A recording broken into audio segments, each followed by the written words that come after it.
교회에서 지키는 절기 가운데 감사와 연관된 절기가 많죠. 추수감사절이 있고 그 다음에 맥주감사절이 있고, 그런데 우리 민족의 명절 추석은 특별히 감사하는 그런 명절입니다. 그래서 오늘 찬양 내가 주께 감사드려요 찬양을 부른 것 같아요.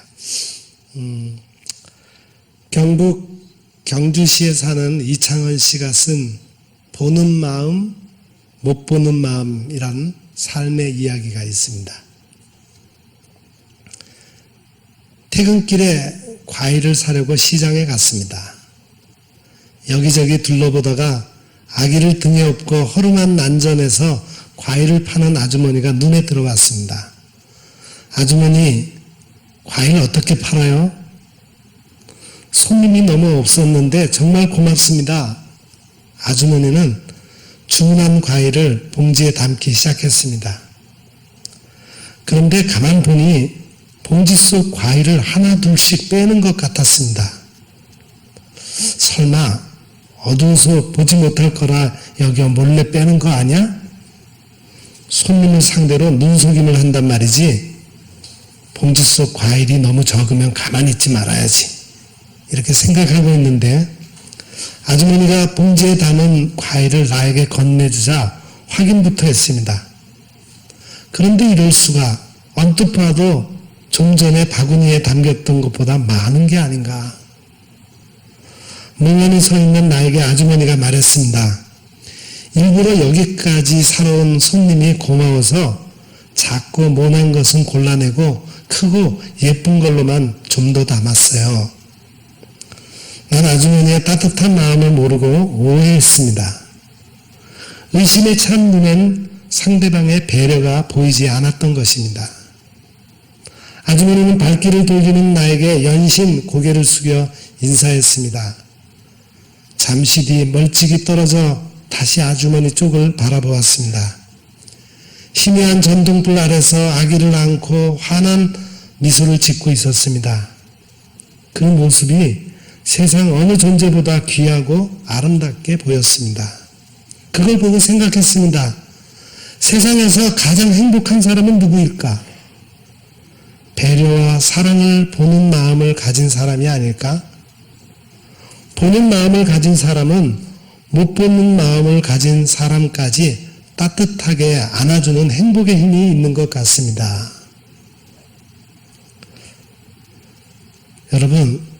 여러분은 마음을 보는 눈을 가지셨습니까?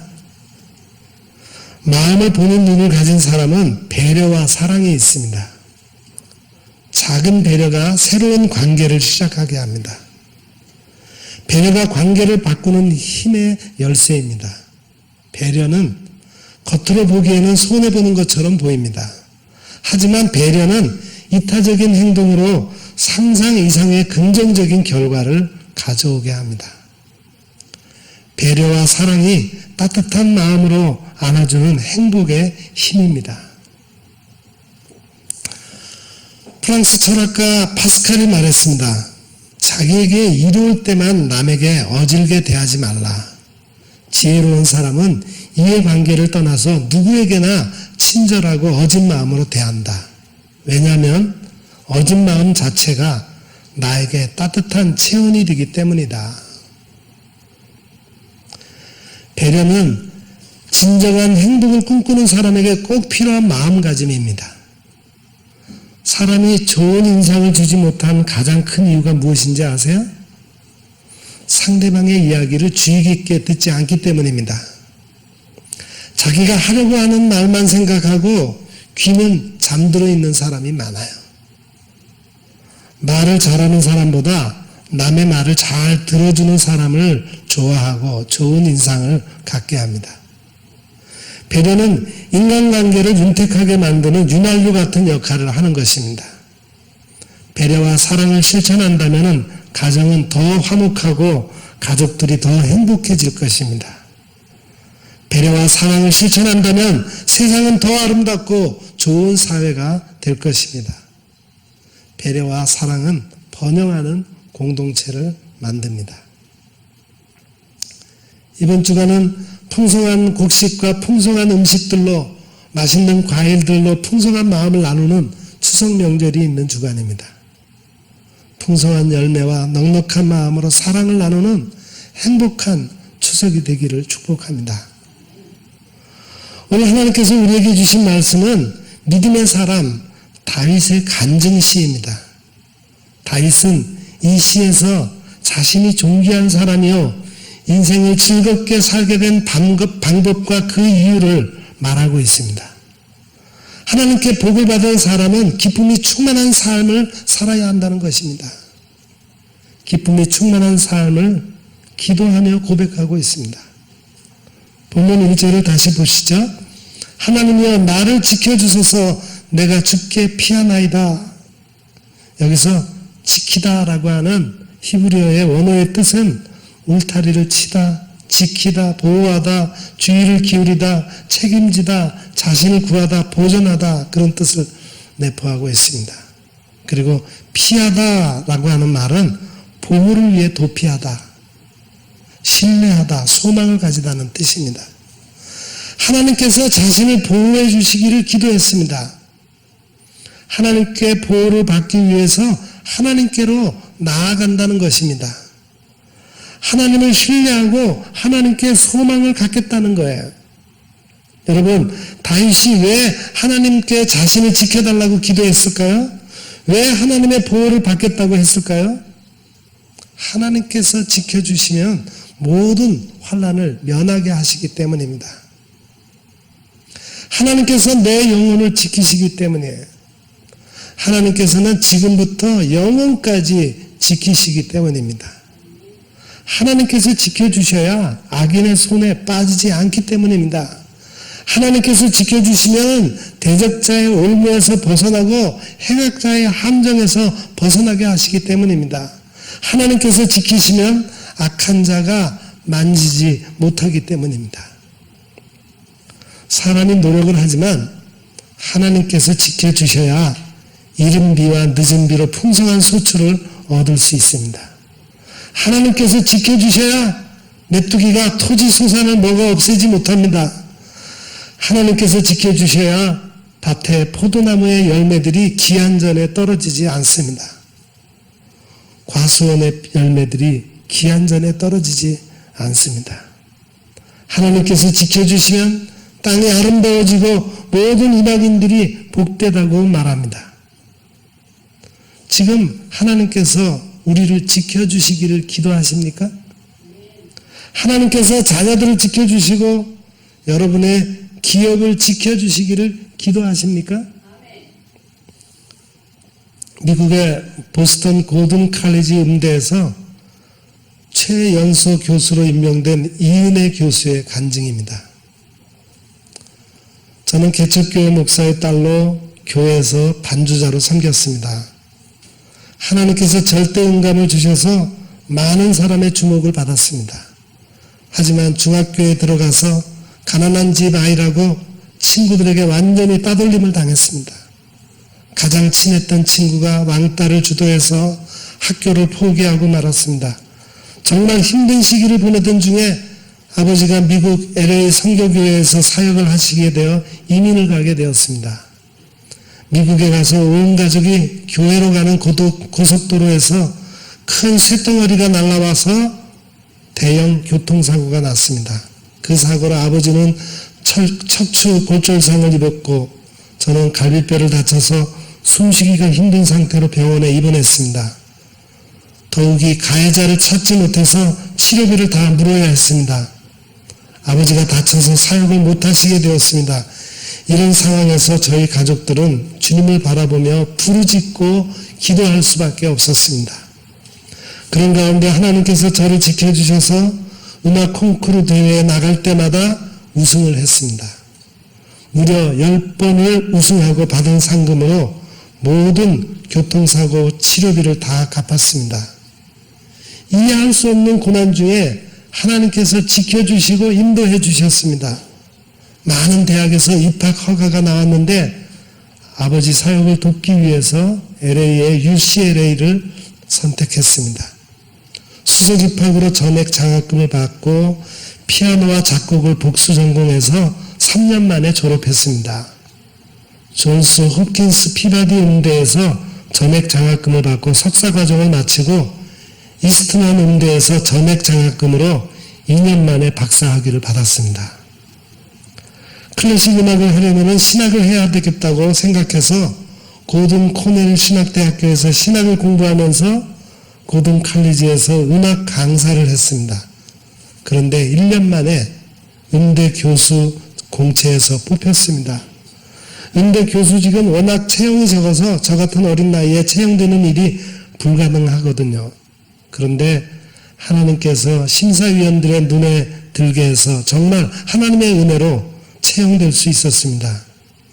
인생을 살다 보면 어려운 일이 수없이 있을 수 있습니다.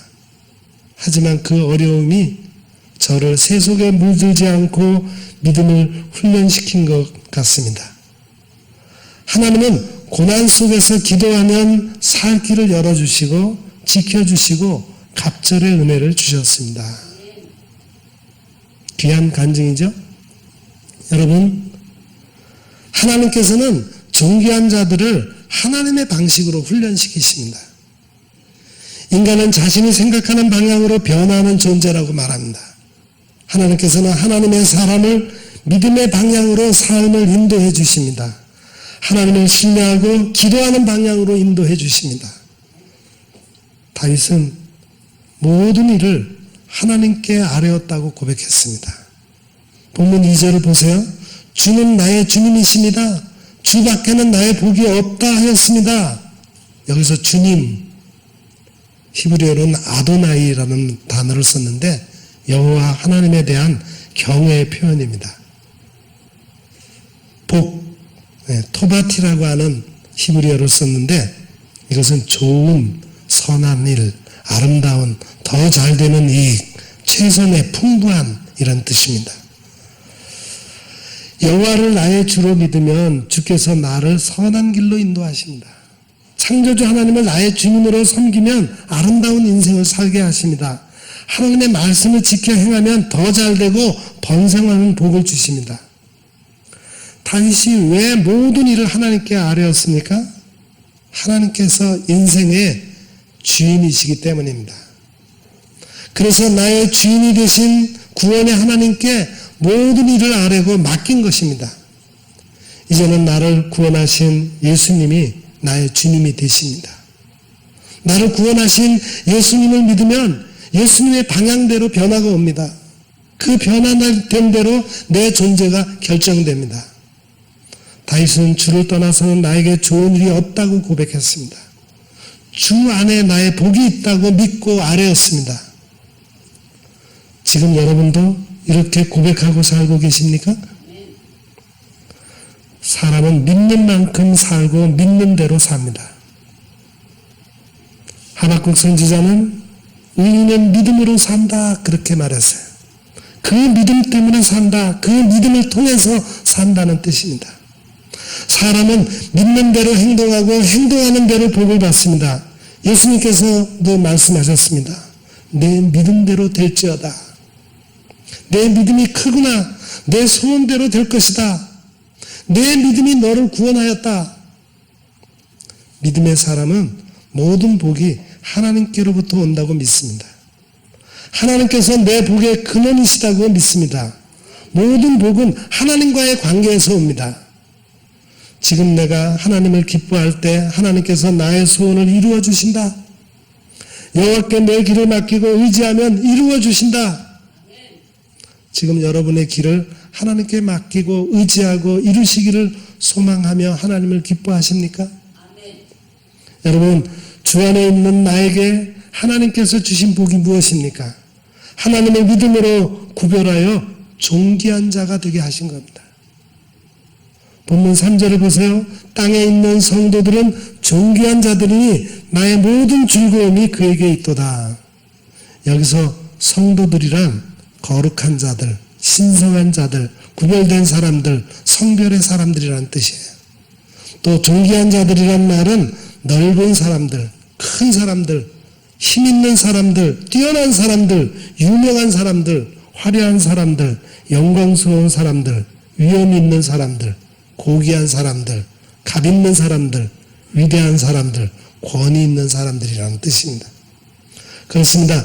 내 개인은 비록 연약한 사람일지 모르지만 하나님을 믿는 사람들은 큰 사람입니다. 하나님을 믿는 사람은 위대한 일을 행할 사람들입니다. 그렇기 때문에 하나님을 믿는 사람은 생각이 커야 합니다. 믿음도 커야 합니다. 힘이 있어야 합니다. 위엄이 있어야 합니다. 하나님의 영광을 보고 위대한 일을 행하는 고귀한 사람들입니다. 그리고 즐거움이라고 하는 말은 기쁨, 소원, 가치 있는 것, 마음에 둔, 반기는 것이라는 뜻입니다. 지금 여러분의 모든 즐거움이 어디에 있고 누구에게 있습니까? 예수님을 믿는 성도들은 모든 즐거움이 하나님 안에 있습니다. 하나님께 나의 모든 기쁨이 있고 하나님께 나의 모든 소원을 두고 삽니다. 하나님께서 가치 있게 여기시는 것에 삶의 초점을 맞추고 살아갑니다. 하나님께 마음을 두고 하나님께서 기뻐 반기시는 일을 합니다. 다윗은 항상 하나님을 내 앞에 모셨다고 고백했습니다. 여기 본문 8절을 또 보시죠.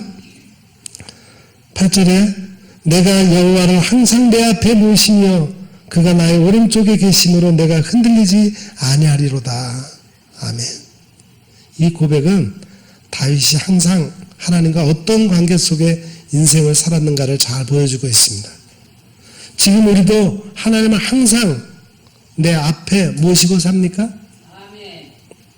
여러분, 하나님을 항상 내 앞에 모셨을 때 어떤 복을 주십니까? 첫째는 내가 흔들리지 않는 인생을 살게 하십니다. 하나님을 항상 앞에 모시지 않으면 우상에 흔들리는 인생을 살아가게 돼요. 세상 물질과 부귀 영화에 흔들리는 삶을 삽니다. 본문 4절을 보세요. 다른 신에게 예물을 드리는 자는 괴로움이 더할 것이다. 믿음의 뿌리가 약하면 사랑에 흔들립니다. 사랑에 흔들리면 인생도 흔들립니다. 심령이 견고하지 못하면 나이가 들면 들수록 초조하고 흔들리는 인생을 살아가게 됩니다. 동양의 사상가 공자가 말했습니다.